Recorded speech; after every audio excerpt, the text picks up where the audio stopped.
the challenges are many because the major challenge I think is in understanding what rehabilitation means. It's a strong word to say we don't understand. We may understand, but we address it inadequately. Magnitude of the problem, definitely.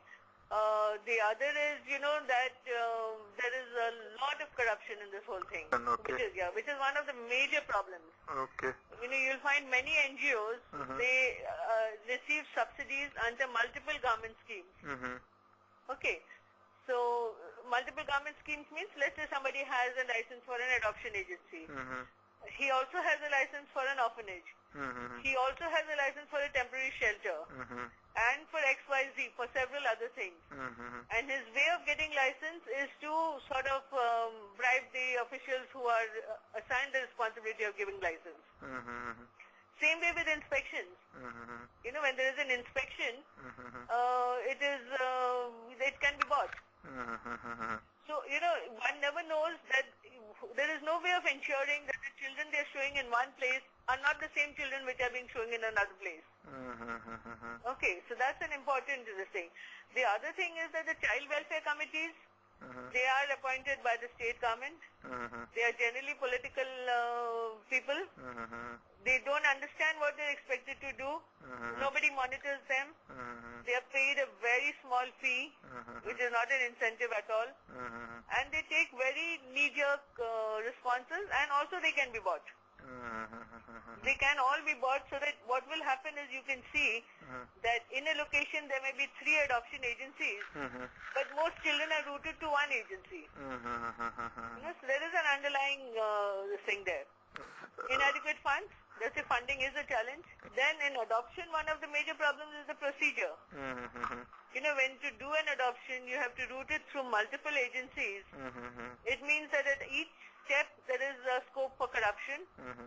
And at each step, because of the corruption, there is scope for misinterpretation of the guidelines. Okay.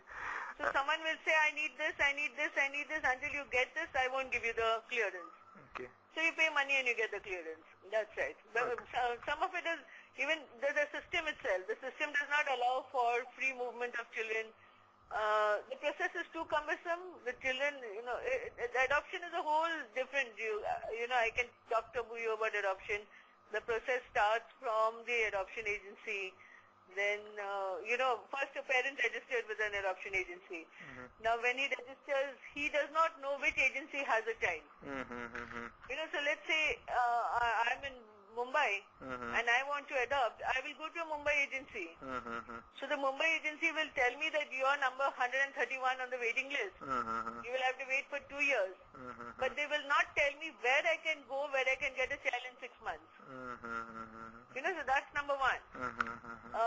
So that's this mismatch of demand and supply. Okay. It's possible within the existing system. Yeah. Government is ignoring the sector. The budgets available to them are very low. Okay. The CARA, the Central Adoption Authority, they have it. It was that whole system is not working. I'll tell you, the CARA was set up as a result of a Supreme Court judgment. Okay, and it was set up as an autonomous body. So you have a chairperson who is from outside, and the whole secretariat is government officials headed by an IAS officer in most cases. Now, how would the IAS officer and this chairperson from outside be able to work together? And that's a very, very big question. Number two, if they are sitting at the center and they are asking the implementation to be done by the states, what machinery they have to hold the state accountable? They just don't have. So it's a body without teeth, really. Because if the state government takes interest and does it, then it's fine. If the state government does not take interest, it does not happen. Plus, I think the CARA budgets are very low.